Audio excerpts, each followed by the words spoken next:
Eu, João, irmão e companheiro de vocês no sofrimento. Irmãos, temos sofrido pelo nome do Senhor Jesus Cristo? O mundo rejeitou o nosso mestre, e ele avisou que eles nos rejeitariam também. No reino e na perseverança. Que época é essa que nós estamos vivendo, que o crente não persevera mais? Precisa ler a Bíblia todo dia, irmão. Menos tempo no WhatsApp, menos tempo no Facebook, menos tempo na Mardita, como disse o irmão hoje de manhã, e mais tempo na Bíblia, para a gente estar mais ligado em Deus, perseverar em Jesus. E estava na ilha de Patmos, já vimos isso. Por quê? Foi passar as férias lá? Não. Lá era uma ilha prisão, uma ilha romana, prisão, por causa da palavra de Deus. E um trecho da palavra de Deus diz: vocês não chegaram a sofrer até a morte por causa de Cristo, não é? Então vamos verificar. E do testemunho de Jesus. No dia do Senhor, atenção, uma expressão do Antigo Testamento, eu estou no verso 10, usa a expressão dia do Senhor, que na verdade é dia de Yahvé, para falar de um período longo, um período de 1007 anos, que começa com a tribulação, vai os 7 anos da tribulação, continua com 1000 anos de reinado de Cristo, e termina com o grande trono branco, onde cada um que não colocou a sua fé em Deus vai receber a sua condenação. Tudo isso é chamado o dia do Senhor, o dia de Yahvé.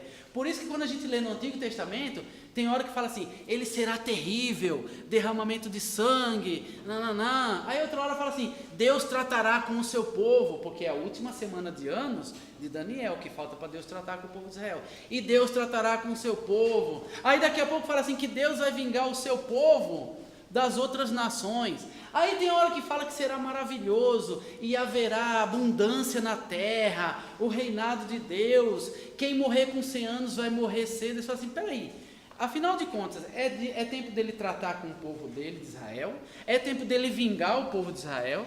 É tempo dele castigar o mundo? É tempo de paz? Não está batendo, mas é porque vai acontecer tudo isso nesse período, cada um no seu momento. Tudo isso é o dia do Senhor, ok? Entretanto, aqui no verso 10, a expressão que ele está dizendo no dia do Senhor, não é isso. Ele ainda estava lá na época da igreja, a igreja vai subir para começar o dia do Senhor. Dia do Senhor aqui significa, é uma expressão e significa domingo. Você lê, o que domingo tem a ver com o dia do Senhor? Tudo. O judeu chamava e chama até hoje, os dias da semana, ele fala: primeiro dia, segundo dia, terceiro dia, quarto dia, quinto dia, sexto dia e sétimo dia. Sétimo em hebraico, Shabat, sábado. Por isso que a gente fala sábado até hoje. Os gregos, com a vinda do Senhor Jesus Cristo, ficou assim, ficou segundo, terceiro, igual já tinha em hebraico, segundo, terceiro, quarto, quinto. Na sexta-feira, os gregos falam a preparação, porque o judeu já chamava sexta-feira é o dia de se preparar para o sábado, que no sábado ninguém faz nada. O grego até hoje chama sexta-feira de preparação. Sábado ele chama de sábado, e domingo o grego chama o dia do Senhor.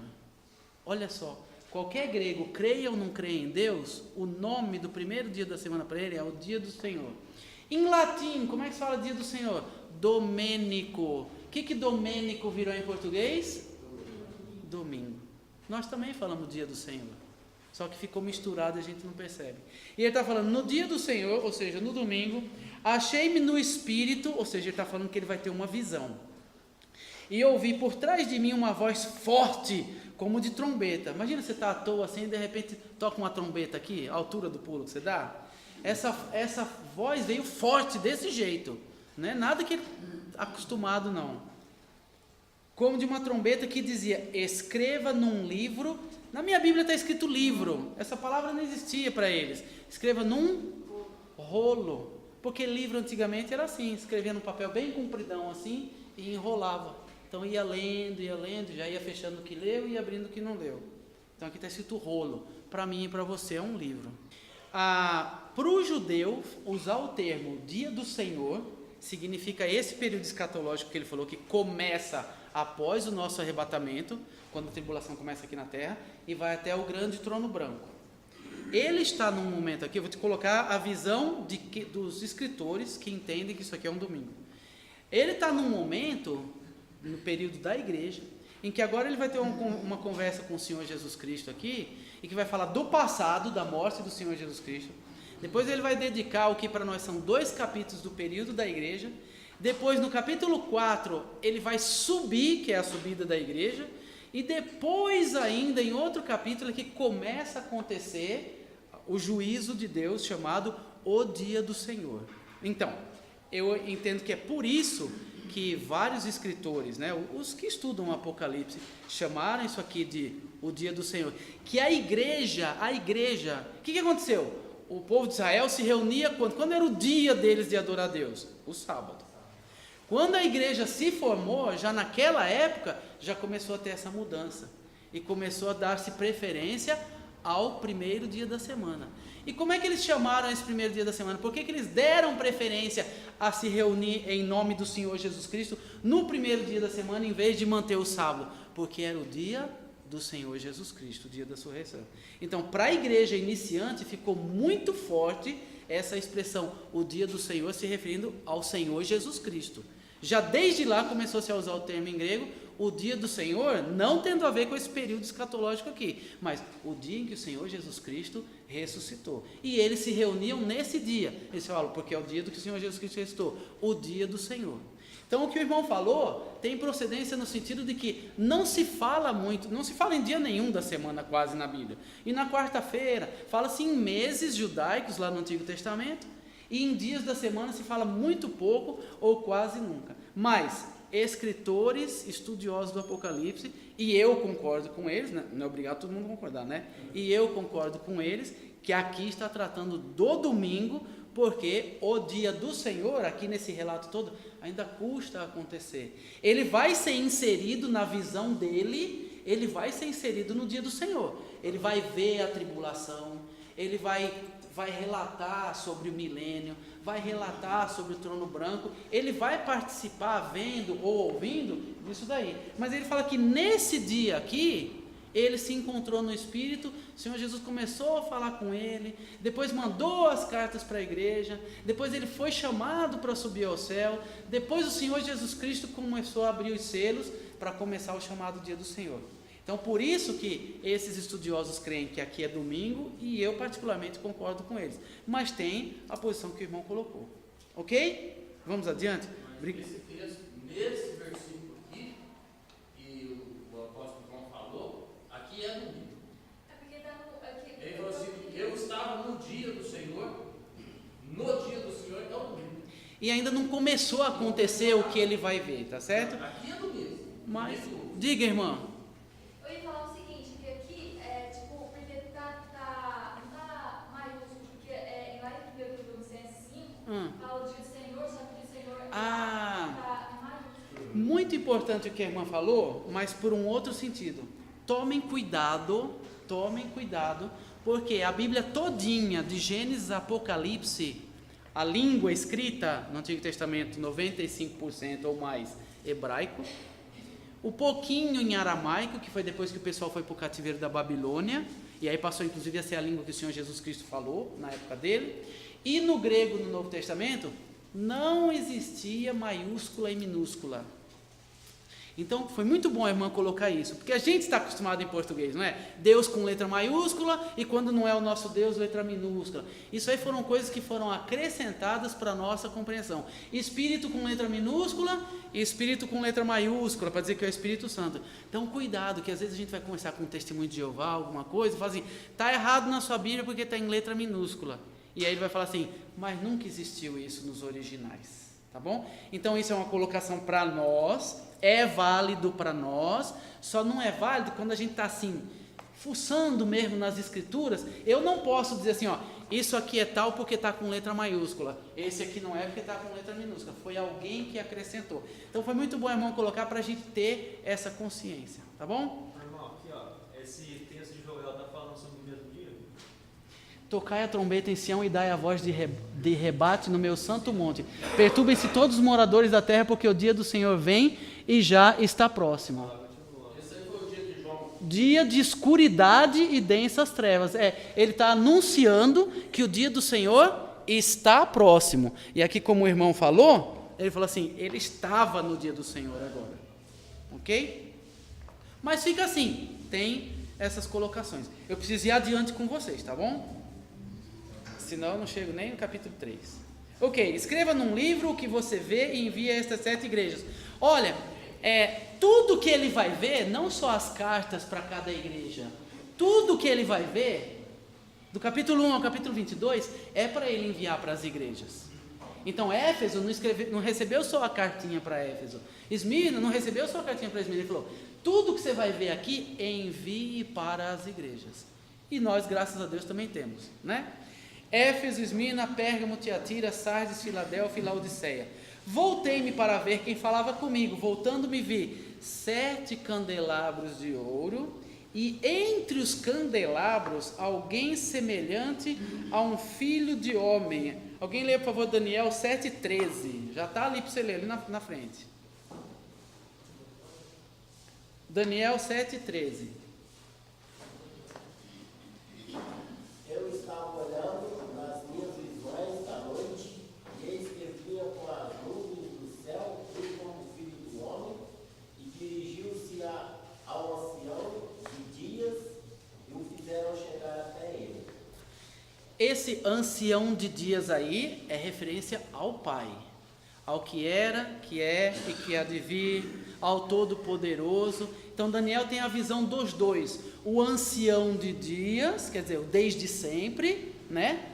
E a um como filho de homem. Por quê? Porque o Senhor Jesus Cristo é o aspecto humano, é o que a gente pode ver, né, de Deus e presenciar. Então em Daniel está a referência, ancião de dias, o Pai, o Filho do homem, o Senhor Jesus Cristo. Irmãos, quantas vezes o Senhor Jesus Cristo falou sobre si, falando, e o Filho do homem, e o Filho do homem. Então, estava claro para o povo de Israel. O povo de Israel esperou tanto tempo, e na hora que ele chegou, ele falou assim, estou aqui, ó. Lembra que lá Daniel, o Filho do homem, e o Filho do homem, ele estava falando de si mesmo.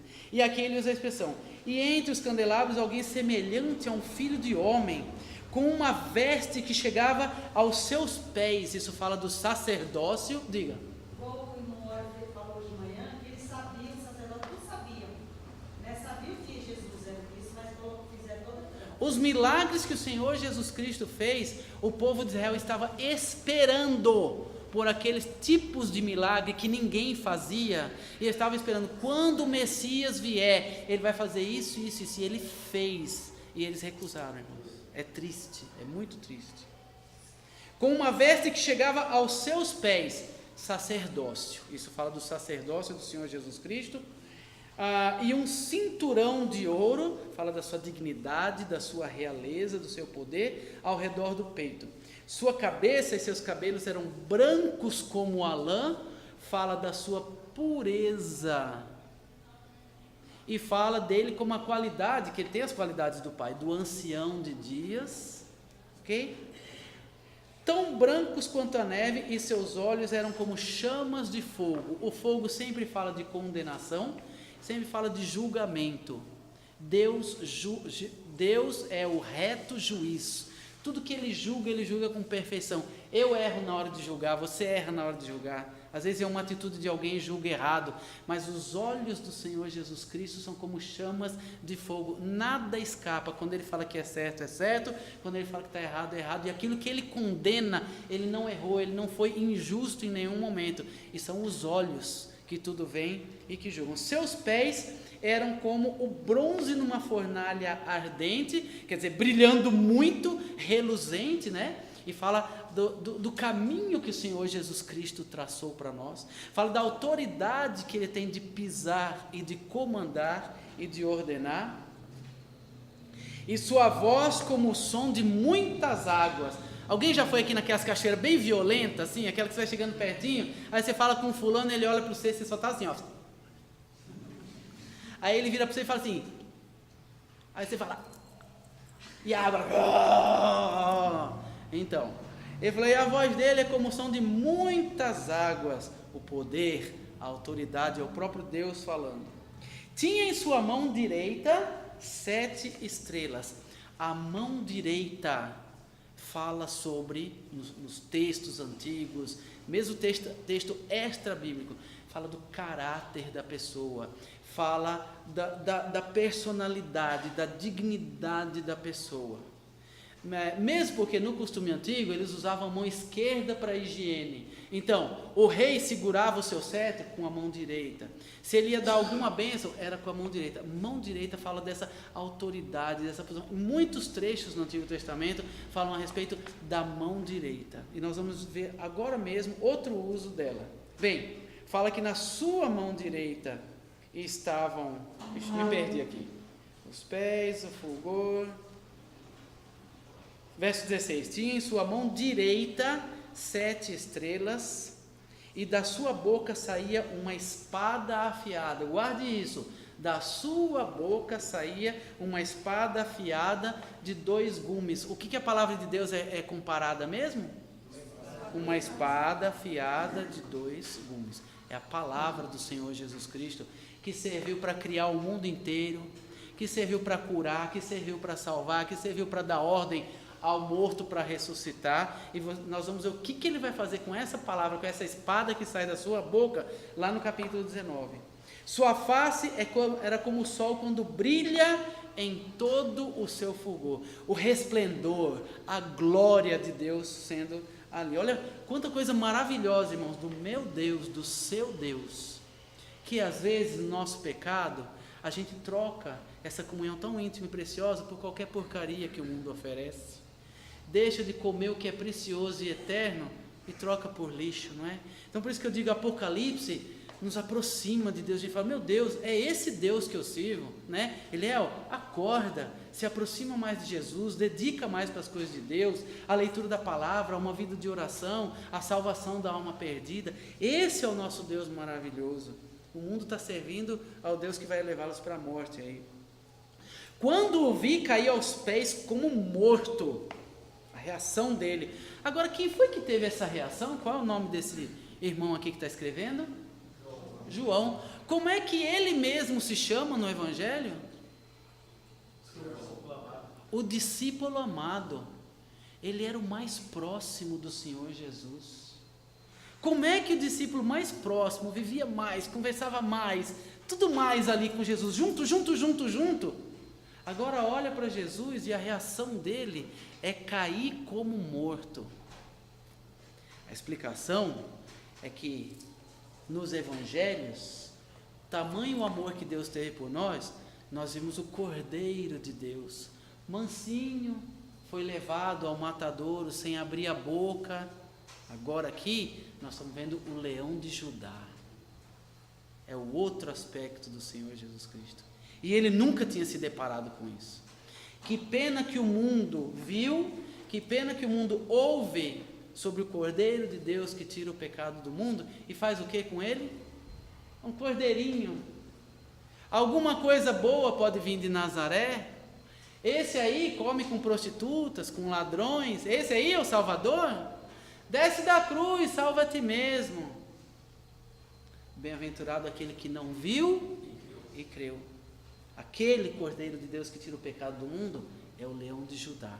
E agora ele estava aqui em todo o seu resplendor. E o discípulo que mais teve intimidade e proximidade com ele, ao ver agora outro aspecto do Cordeiro de Deus, que é o leão de Judá, caiu como morto, irmãos. Olha de quem nós somos filhos. Olha por quem nós somos salvos. Que maravilha. Que coisa gloriosa. Então ele colocou sua mão direita, como o rei fazia, né? Sobre alguém, colocava a sua mão direita sobre a pessoa, e aquilo ali simbolizava às vezes ele ganhar a vida ou perder a vida, porque a ordem de um rei valia isso. Uma autoridade, tanta coisa acontecia com relação a isso. Mão direita sobre mim e disse, não tenha medo, eu sou o primeiro e o último. Opa, a gente já viu isso hoje? Ali atrás, no verso 8, eu sou o alfa e o ômega. Em Isaías 44:6 falou, eu sou o primeiro e o último. Mas quem falou essa frase no verso 8 foi o Todo-Poderoso, o que é, que era e que há de vir. Lá em Isaías falou sobre ele, está falando do Pai. E agora, quem está falando a mesma frase é o Filho. Só no primeiro capítulo de Apocalipse, a gente já está vendo o Filho sendo igualado ao Pai. O que os testemunhos de Jeová? Salvar, né, irmão? Salvar.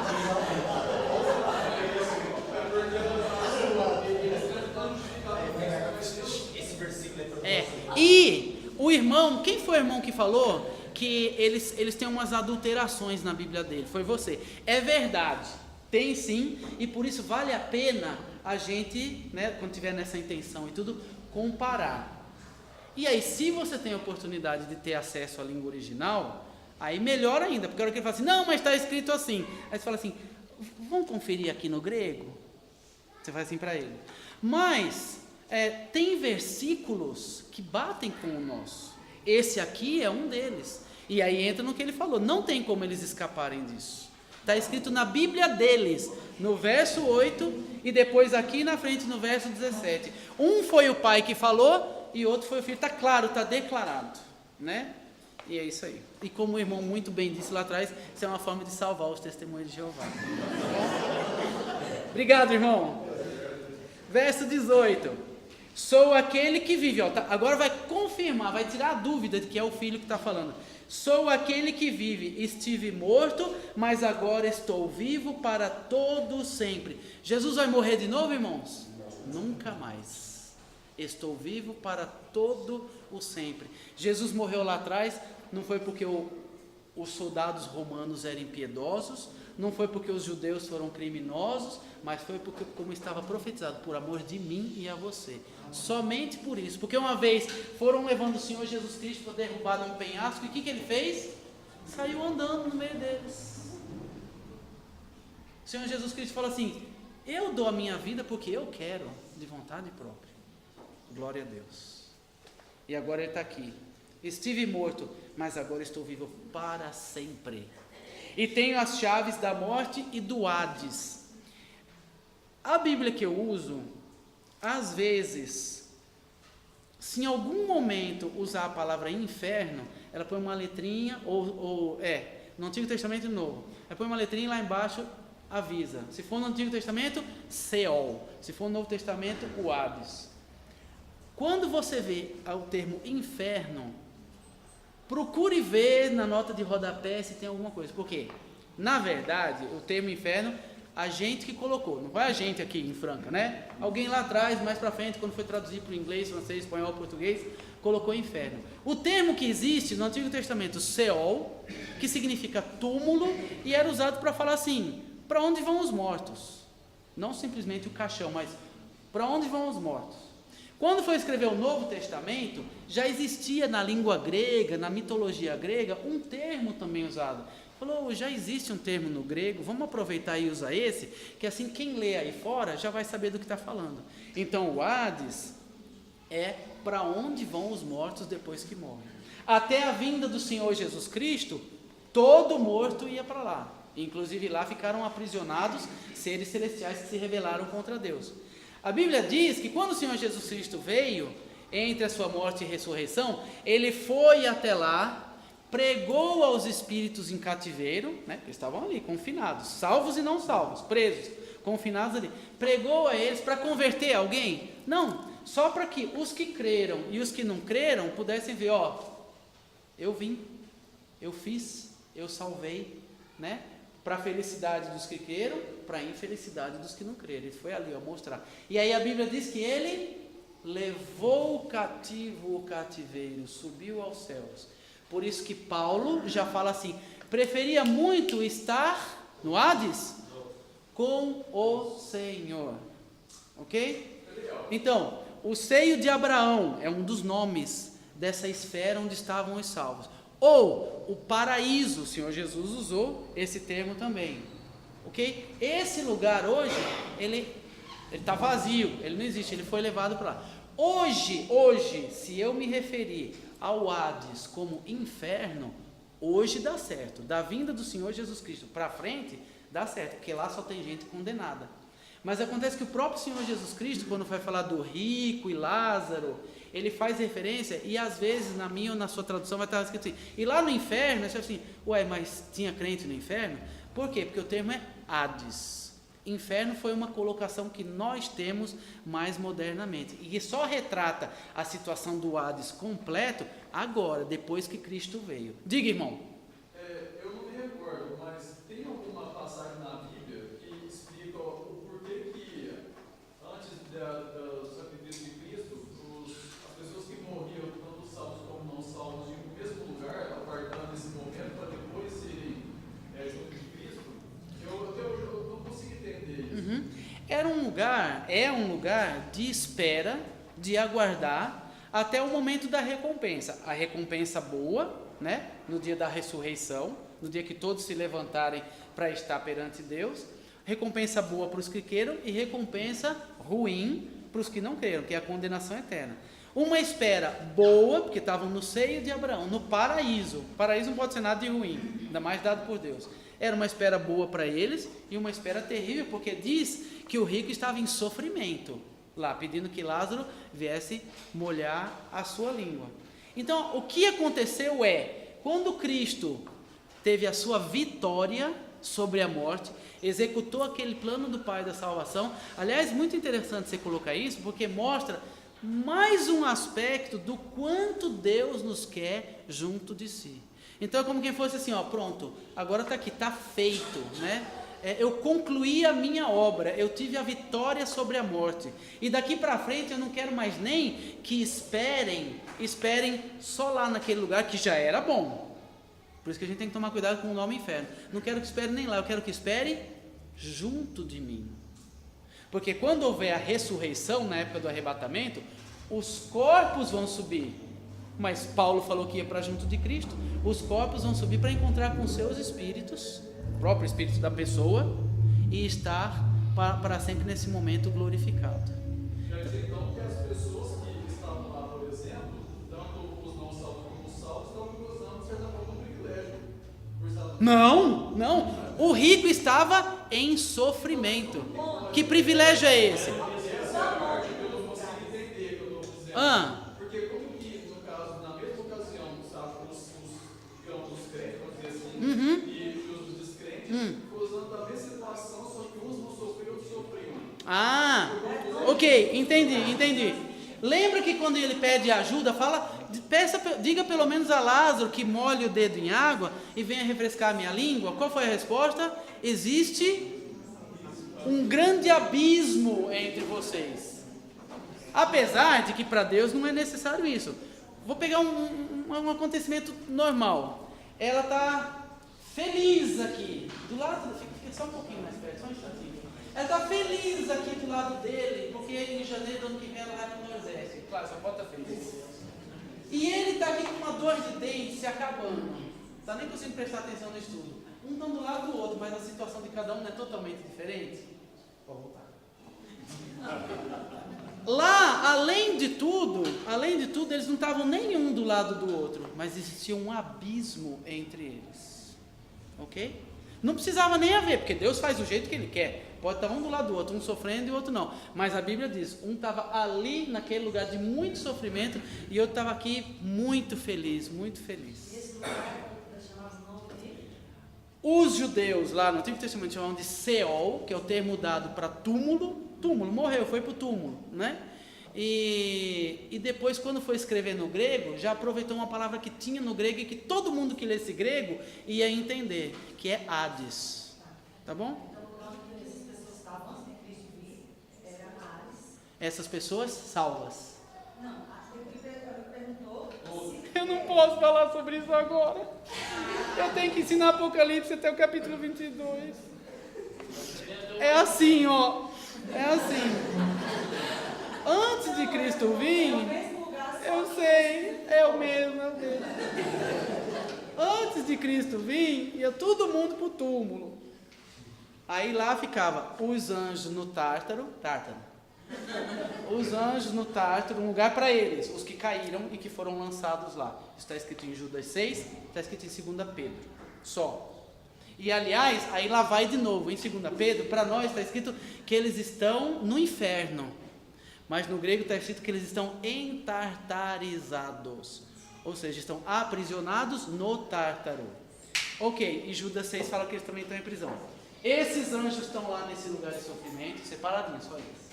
Os que nunca creram em Deus estão no lugar de sofrimento, é assim que está escrito na Bíblia, lugar de sofrimento, ele estava em sofrimento.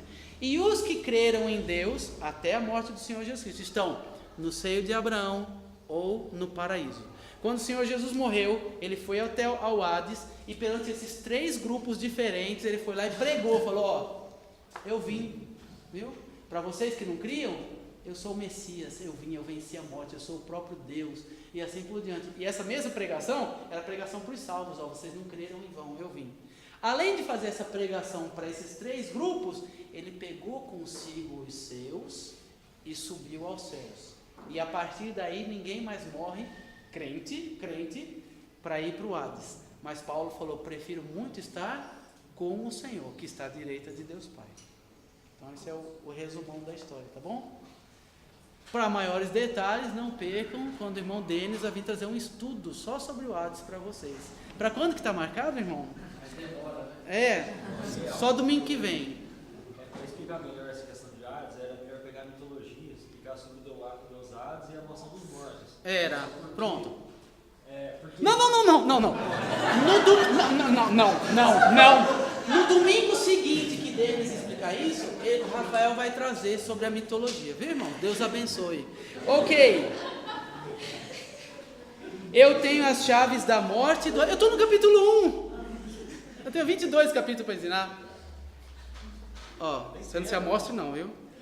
Escreva, pois, as coisas que você viu, tanto as presentes, as que você viu. O que ele já viu? Já viu o Senhor Jesus Cristo, já ouviu falar sobre a morte dele, passado. As presentes, vão vir agora no capítulo 2 e 3, e as que acontecerão. Apocalipse fala de passado, presente e futuro. 95% é sobre futuro. Este é o mistério das 7 estrelas. Onde é que estavam essas 7 estrelas? Na mão direita do Senhor Jesus, que você viu em minha mão direita, e dos 7 candelabros. O que mostrava esses candelabros? Alguém semelhante a um filho de homem, andando no meio dos candelabros. Nós lemos isso agora. As 7 estrelas são os anjos das 7 igrejas. Não é a primeira vez, e nem vai ser a última, que a Bíblia se refere, uma das formas da Bíblia se referir aos seres angelicais, usando o termo estrelas. O termo estrelas é usado para falar sobre os seres angelicais. Onde é que os seres angelicais estão? Na mão direita do Senhor Jesus, submissos à sua vontade. E os candelabro fala de luz. E ele fala que os candelabros são as 7 igrejas. Quando a igreja do Senhor Jesus Cristo está brilhando a sua luz, é para isso que a gente está aqui. Quando a igreja do Senhor Jesus Cristo está brilhando a sua luz, ele tem prazer em andar no meio dela. Agora, se candelabro não servir para iluminar, candelabro vai servir para quê? Se a igreja não servir para brilhar a luz de Cristo, ela vai servir para quê? E alguma vez nós vamos ver nas cartas, ele falando, se você não se arrepender, eu venho e tiro o seu candelabro. E há lugares, inclusive nesses mencionados aqui, onde a igreja de Deus hoje é morta, não existe mais, porque ele avisou, você seja uma igreja responsável, ou eu venho e tiro a sua luz. Tem países hoje em dia que já enviaram tantos missionários até aqui para o Brasil, e que hoje são chamados de países pós-cristãos. Você vai falar de Jesus Cristo, eles acham que estava contando a história da carochinha, de chapeuzinho vermelho, e o Senhor Jesus vai falar aqui, você tome cuidado, porque senão eu venho e tiro a sua luz. Muito bem, que coisa linda e que grande responsabilidade. Nós somos chamados de candelabro, no meio dos quais ele anda. Agora atenção, que ele chama os anjos das igrejas. Nós estamos no verso 20, 18. Os anjos das igrejas. Leia para mim, por favor, Mateus 18, 10.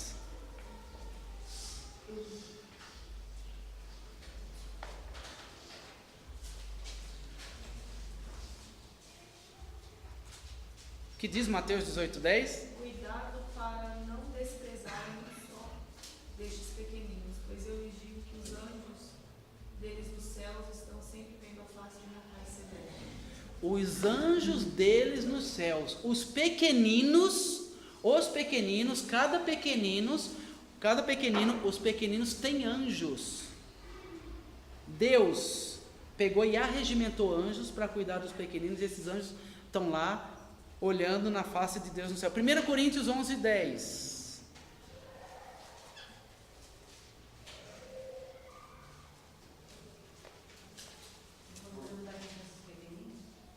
Oi? Esses pequeninos que chegaram aqui são esses pequeninos. Perdão que deve a mulher por causa dos anjos trazendo quebra-cabeça como sinal de autoridade. O que é que tem a ver a mulher cobrir a cabeça na reunião com anjo? E com sinal de autoridade. 1 Pedro 1:12.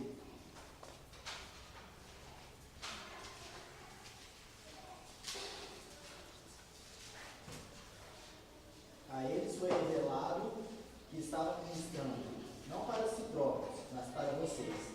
Quando falaram das coisas que agora lhes foram anunciadas por meio daqueles que lhes pregaram o Evangelho pelo Espírito Santo, enviado dos céus. Coisas que até anjos anseiam observar. Coisas que até anjos anseiam observar. O mistério da salvação de Deus, a maneira como isso acontece, as profecias se cumprindo, os anjos ficam observando, prestando atenção, eles almejam observar, eles ficam observando os anjos. Atos 12, verso 15.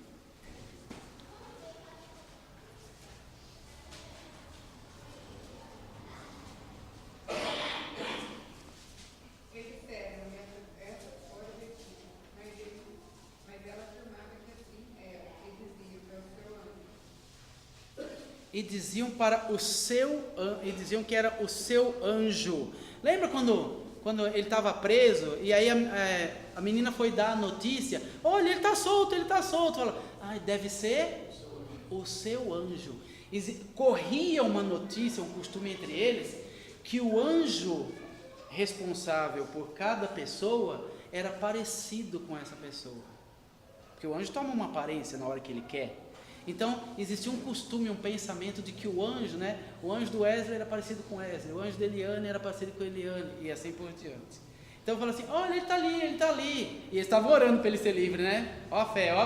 Estavam orando, ele apareceu e falou assim, a bichinha, a criança não sabe o que fala, né? Deve ser o anjo dele.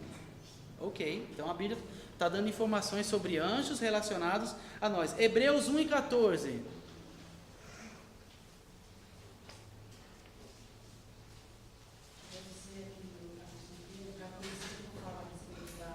Irmão, para ajudar eles. Não são todos eles espíritos ministradores enviados para o serviço a favor dos que hão de herdar a salvação?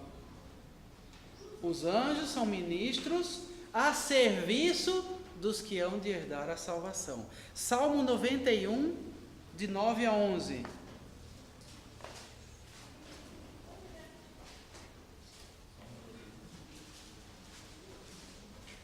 Não é. Pois disseste o Senhor é meu refúgio, fizeste do Altíssimo a tua morada, nenhum mal te sucederá, praga nenhuma chegará à tua tenda, porque os seus anjos dará ordens a teu respeito, para que te guardem em todos os teus caminhos. 1 Coríntios 4:9.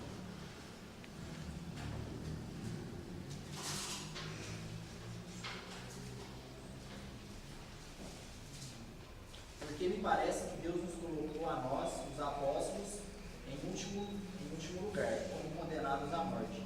Vivemos a ser um espetáculo para o mundo, tanto diante de anjos como de homens. Um espetáculo para seres humanos e para anjos.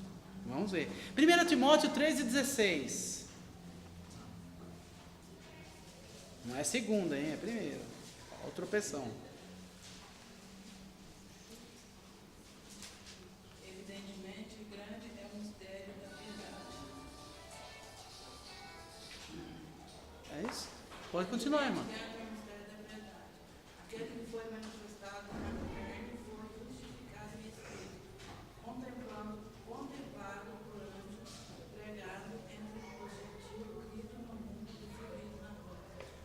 serve a Bíblia falar que o Senhor Jesus Cristo foi contemplado por anjos? Todo mundo já não sabe disso? Por último, Efésios 3, versos 10 e 11.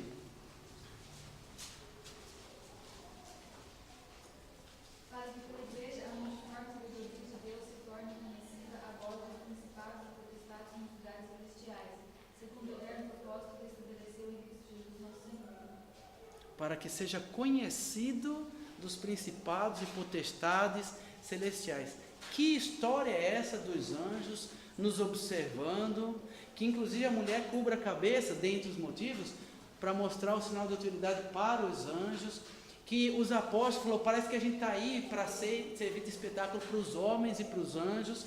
A coisa toda do evangelho, a salvação que Cristo executou, a gente pregar o evangelho, as profecias, coisas que os anjos almejam observar. Muito bem, lá atrás, antes da criação do mundo, Deus criou seus milhões e milhões de anjos. Nós vamos ver aqui em Apocalipse está a informação que quando Satanás se rebelou, ele arrastou consigo 1/3 de todos os anjos. É muito anjo, viu? Ele arrastou consigo 1/3 dos anjos. A conversa que ele fez para esses anjos, vamos ver se a letra A está certa. Ele chegou para o anjo e falou assim: eu tenho uma proposta excelente para você. Esse Deus aí, ele é bonzinho, ele é maravilhoso, ele só quer o nosso bem. Eu estava como capitão de todos, tudo de bom. Eu fui ser besta e querer me rebelar contra ele. Agora, o que eu vou ganhar é o lago de fogo. Eu deixei de ser anjo de luz para ser chamado de Satanás. E eu vou ser rebelde para com ele e minha condenação já está escrita. Quer vir comigo?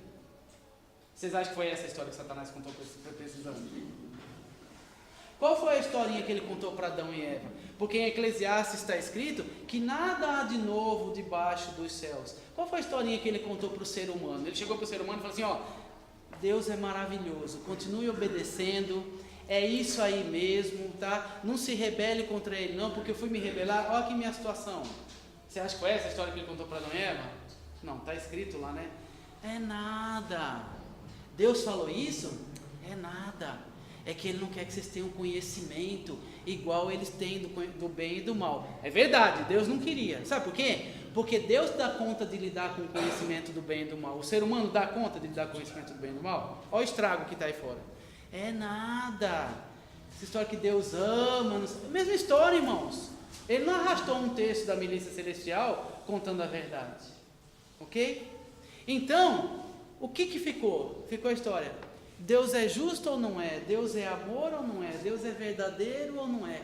De que maneira os anjos aprendem sobre a justiça de Deus, a misericórdia de Deus, o amor de Deus, a condenação de Deus àqueles que não permanecem fiéis, de que Deus não é tudo aquilo que Satanás falou e aquele 1/3 lá caiu na conversa dele? De que maneira os anjos aprendem que quanto mais a gente se submete a Deus, mais a nossa vida dá certo, mais a gente é feliz? Como é que eles aprendem isso? Olhando a vida da igreja. Os apóstolos falaram assim: parece que a gente se tornou espetáculo para os homens e para os anjos. Mulheres, cubram suas cabeças por causa dos anjos, para vocês terem autoridade na presença deles, sabendo que vocês estão fazendo a coisa certa, do jeito certo. O que os anjos anelam observar, querem tanto observar? Ele falou, os profetas profetizaram sobre a vinda de Cristo, a gente prega sobre Cristo, Cristo veio aqui e executou essa salvação, foi visto por anjos, e fala que toda essa questão maravilhosa da salvação é uma coisa que os anjos querem muito observar. Os anjos aprendem verdades de Deus, que inclusive foram colocadas sob questão, foram colocadas como mentira por Satanás. Os anjos aprendem a verdade de Deus. Os anjos aprendem que se rebelar contra Deus é o pior que pode acontecer na minha vida e na sua vida, e que se submeter a Deus é o melhor, só dá tudo certo, a família é abençoada. Onde é que os anjos aprendem isso? Na minha vida e na sua vida. Por isso que aqui, quando vai mandar as cartas para as igrejas, fala ao anjo da igreja tal, e aí a carta começa falando não com o anjo, mas com a igreja. Aí tem gente que interpreta, tudo bem, né? É a postura dele. Que esse anjo, já que a palavra anjo na verdade significa mensageiro, era o presbítero da igreja. Tem ensino assim. Não, ali está falando anjo, mas como a palavra anjo significa mensageiro, e ele fala assim, para cá, é como se falasse assim, carta ao mensageiro da igreja em Franca. Aí fala assim, Álvaro, né, que é um dos presbíteros daqui. Então eles entendem assim, porque fala que é para o anjo, mas já começa a conversar com a igreja. Acontece que, assim como no Antigo Testamento, quando era lavrado o contrato, a aliança entre Deus e o homem, havia, vamos dizer assim, a cópia de Deus, que inclusive nós temos um exemplo do que era guardado dentro da Arca da Aliança, e a cópia para ser lido para eles. Então, se cada um de nós tem um anjo que ministra para nós, está lá, né? A menina foi dar o recado, falaram, deve ser o anjo dele. Quanto mais um anjo para observar uma igreja. Então, os anjos que aprendem com a nossa vida, quando ele fala ao anjo da igreja em Éfeso, porque aquilo que ele está falando para a igreja de Éfeso, o anjo que observa e que aprende, ele está testemunhando tudo aquilo. Porque em Apocalipse, os anjos, eles vêm derramar o juízo de Deus. Os anjos derramam as taças, os anjos vêm e tocam a trombeta, os anjos anunciam isso. Então, anjo em Apocalipse é sinônimo de derramar o juízo de Deus. E Deus vai escrever uma carta repreendendo a igreja, e ele fala assim, ao anjo da igreja. Então, presta atenção, você que está prestando atenção para aprender tudo sobre mim, como é que funciona, preste atenção ao que eu vou falar para essa igreja, você que é o anjo que observa essa igreja, ok? Então, existe essa postura a respeito desse ao anjo da igreja tal, e eu particularmente partilho dela em vez de entender que estava falando com o presbítero, porque todos esses versículos que nós vemos aqui ensinam que os anjos estão nessa atitude agora, observando, até naquele momento em que a gente está reunido e as irmãs cobrem a cabeça na hora do culto a Deus, em cada detalhe, ok?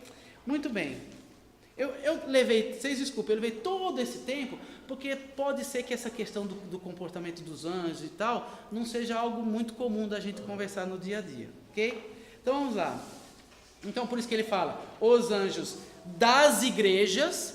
Então faz sentido, ele acabou de falar que as estrelas não são simplesmente anjos, mas são os anjos das igrejas, e em seguida o que ele vai falar? O anjo da igreja em Éfeso, o anjo da igreja em Esmirna. Ele acabou de falar o que é anjo, são anjos de verdade. Muito bem, agora vamos começar a falar das igrejas. Carta à igreja em Éfeso, ao anjo da igreja em Éfeso. Essa é a igreja, Éfeso significa desejada. Alguns estudiosos traduzem assim. Por que é a igreja desejada? É a igreja que começou com os apóstolos, ali, começou no Senhor Jesus Cristo e foi até o ano 100. Vamos ver por que é uma igreja desejada. Escreva, estas são as palavras daquele que tem as 7 estrelas em sua mão direita e anda entre os 7 candelabros de ouro, irmãos. Olha o valor que nós temos para Cristo. Conheço as suas obras, o seu trabalho árduo, a sua perseverança. Vai lembrando que isso é uma receita daquilo que Deus valoriza na igreja. Trabalho árduo, perseverança. Sei que você não pode tolerar homens maus, que pôs à prova os que se diziam ser apóstolos. O irmão falou hoje de manhã, qual que era lá, como é que funcionava para alguém ser apóstolo. E começou a aparecer uma apostolaiada lá no meio deles, eles, opa, vem aqui, você é apóstolo? Pois é, né? Você é apóstolo? Senta aqui, vamos conversar. Colocava a prova, ok? E essa moda pegou, né, irmão? Que dizem ser apóstolos, mas não são, e descobriu que eles eram impostores. Você tem então a gente tem que expulsar aquilo que é ensino errado do nosso meio. Está aqui, ele está falando, parabéns, você fez isso. Então, nós irmãos, vai olhando aqui, parabéns, seja assim, faça desse jeito. E tem suportado sofrimentos por causa do meu nome. Às vezes o rapazinho, a mocinha, não acha namoro na igreja e faz o quê? Eu vou permanecer firme, nem que seja para eu morrer solteiro. Quando é um desse, glória a Deus. Mas tem gente que vai buscar no mundo. E aqui ele está falando, você tem suportado sofrimento por causa do meu nome. E não tem desfalecido. Ô irmão, tudo bem com você? Um abraço. Aqui em Franca é assim, né? Um abraço. Deixa eu terminar essa carta, pelo menos. Obrigado. Aí eu já emendo na outra. Ok. E não tem desfalecido. Contra você, porém... Opa, o que é que Jesus não quer que eu faça? Tenho isto. Você abandonou o seu primeiro amor. Aí a gente para e analisa. O que eu estou fazendo em Cristo e para Cristo é por amor a Ele? Aquele amor com que eu criei em Cristo? Ou será que eu estou fazendo porque eu entrei no automático? Ou porque o presbítero vai olhar e vai falar parabéns? Ou, sei lá, porque vai ficar bonito aí na rua? Ou tem sido pelo amor? Cuidado, igreja de Deus. Vou começar por mim, né? Para não abandonarmos o primeiro amor. Para não esfriarmos no nosso relacionamento com Cristo. Como é que a gente mantém o primeiro amor? Letra A. Assistindo seriado todo dia na Netflix. Na Netflix. Não estou dizendo que é errado fazer isso, mas estou dizendo que todo mundo só tem 24 horas por dia. O único que tinha 30 era aquele banco, né? 30 horas, 6 na agência e mais 24 no... Então, acabou. Muito bem. É no Netflix? Não. É no WhatsApp? Florzinha, bom dia, boa tarde, boa noite, que o sol brilhe na sua vida. Né? Fotos. É olhando 250 fotos por dia no Facebook? É lendo a Bíblia, né, irmãos? É vida de oração, né, irmãos? Agora, a gente só tem 24 horas por dia. Precisamos priorizar. Irmão, que bom, está distraído lá. Lembre-se de onde você caiu, quer dizer, retome a sua vida. Lembre-se de onde você caiu, lá onde você começou a fazer coisa errada, pega aquele momento, tira as coisas erradas, volta para aquilo que você fazia no começo. Arrependa-se e pratique as obras que praticava no princípio. Se não se arrepender, virei a você e tirarei o seu candelabro do lugar dele. Candelabro de ouro, feito para brilhar a luz de Cristo. Se a igreja insiste em amornar, em esfriar, Jesus vem, chama atenção. Não quer? Eu tiro a sua luz. Eu tiro a sua luz. E daqui a pouco, onde tinha, passou a ser um grupo de religiosos, a palavra nem é mais pregada. Eu ouço dizer que tem lugar por aí onde não se pode falar de pecado, não pode falar que se você não se converter a Cristo, você está com... Não pode, só tem que falar coisa bonita. Mas há uma coisa a seu favor, você odeia as práticas dos nicolaítas. O termo grego para Nicolau, que é o nome de uma pessoa, e essa pessoa teve essa influência, significa aquele que vence os leigos. Nico, de vitória, e lau, né? Não fala o povo laico, existe essa expressão em português. Aquele que vence os leigos. Então é aquele que gosta de chegar na igreja e falar assim, escuta, mas vamos fazer assim também é bom para Deus, Jesus não se importa e etc. E aí ele pega aquele que não está bem esperto na palavra e fala, mesmo, né? O que tem de mais fazer isso? Então tem gente que gosta disso e inserir o que não presta dentro da igreja. Ele fala, o que eu tenho a seu favor é, vocês venceram. Como é que eles venceram aqueles que gostam de pegar desprevenido os leigos? Como é que se vence uma pessoa como essa? Não sendo leigo, conhecendo a palavra de Deus.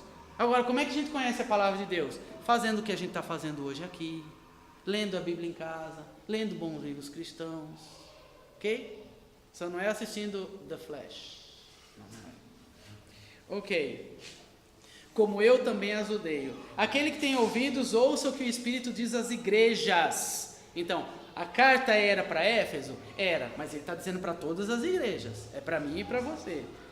Ao vencedor, agora vem uma expressão importante.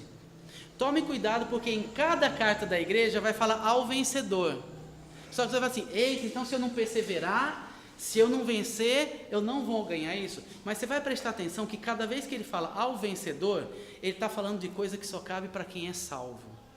Então a expressão ao vencedor é aquele que venceu a morte. Eu e você vencemos a morte em Cristo Jesus. Você vai perceber nas expressões. Se não é isso que significa essa expressão, então a salvação é por obras. Igreja de Franca, a salvação é por obras? Não, hipótese alguma.